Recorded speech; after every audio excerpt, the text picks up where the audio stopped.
Today I'm going to show you how to use your existing factorising skills to sort out some algebra fractions. So, we'll start with a nice easy one. 15x plus 35 divided by 5. On inspection, the top line can have a factor of 5 removed. So I'm going to write it like this. 5 brackets 3x plus 7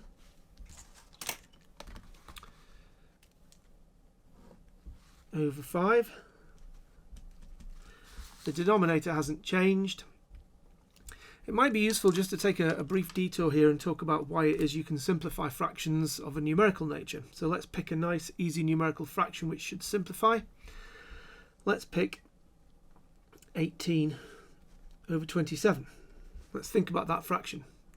Well, 18 and 27 are both in the 9 times table, and I can write that fraction as 9 times by 2, 9 times by 3,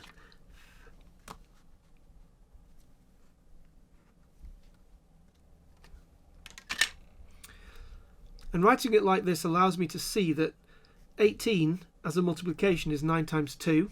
It's also 18 times 1, but that doesn't help us in this situation. Writing it as 9 times 2 and writing 27 as 9 times 3 allows us to see that there is a common factor of 9 on top and bottom, which I can cancel out. And so my fraction just simplifies to 2/3. And I was able to do that because I wrote the numerator and the denominator as factorizations. That means they were written as a multiplication. And because 9 is on the top multiplying and 9 is on the bottom effectively dividing the top line, we can cancel those two 9's out. The same applies over here algebraically. I've rewritten the top line, the numerator, as 5 lots of this bracket. So 5 is a factor, and the bracket 3x plus 7 is also a factor. And that 5 and this 5 will cancel. They both contain 1 5 each. And that means I can simplify this to 3x plus 7. Once I've got a denominator of 1, I don't need to write it as a fraction anymore.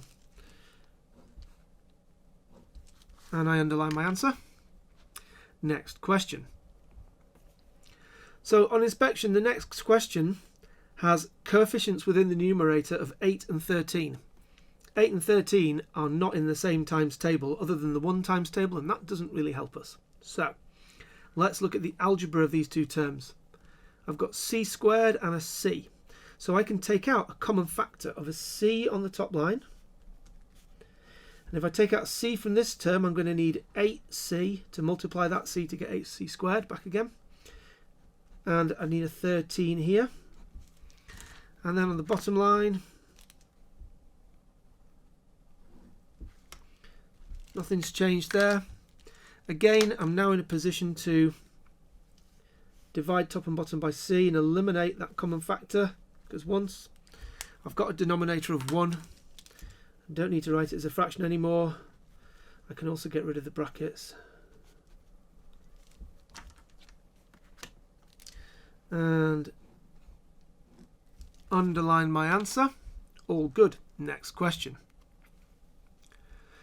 So, looking at this, the numerator has got an a and a b term, and the denominator has also got an a and a b term. Looking at the numerator, I can see that 6 and 15 share a common factor of 3 because they're both in the 3 times table. So the numerator becomes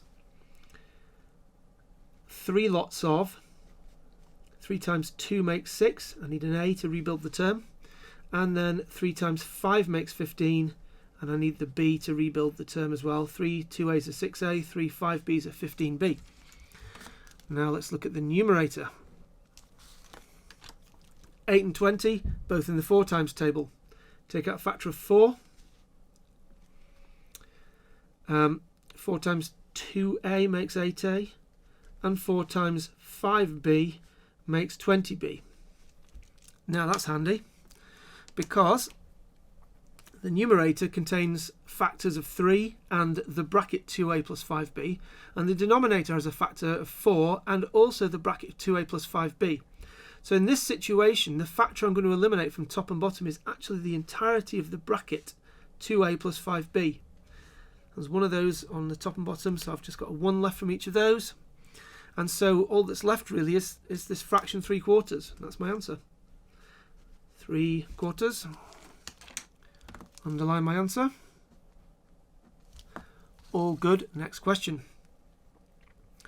So this question looks a little bit more involved, a bit more technical, a few more terms floating around.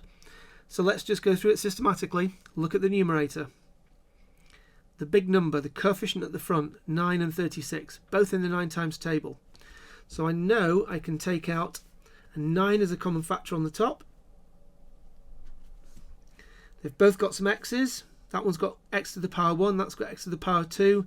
The most x's I can take out on the top is 1x. They've both got some y's, a y cubed and a y to the power of 4. The smaller of those two is y cubed, so the most I can take out of them is y cubed. What will I need to rebuild this term? What's it missing? Well, it needs another x. Minus, and then this term here, 9 times 4 makes the 36.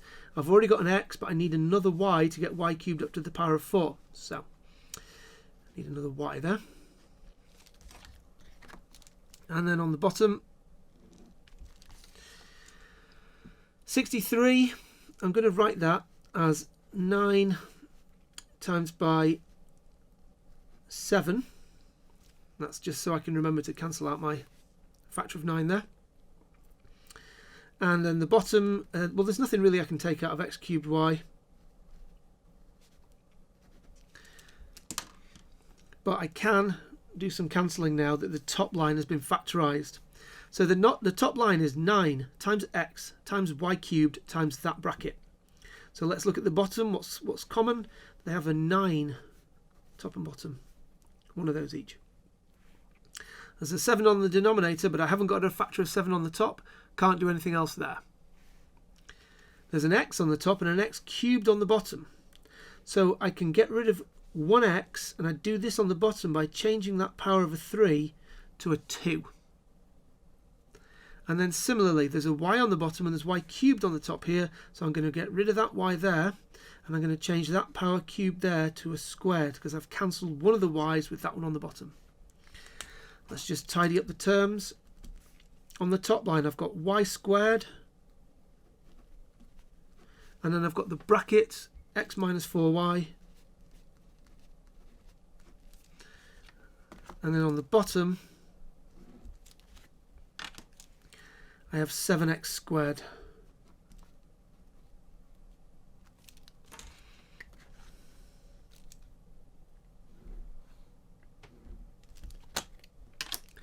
So it's important to note that sometimes when you simplify algebraic fractions, the fraction aspect of it will disappear and you might just be left with the numerator, and sometimes when you process it you will still have some terms on the numerator and the denominator.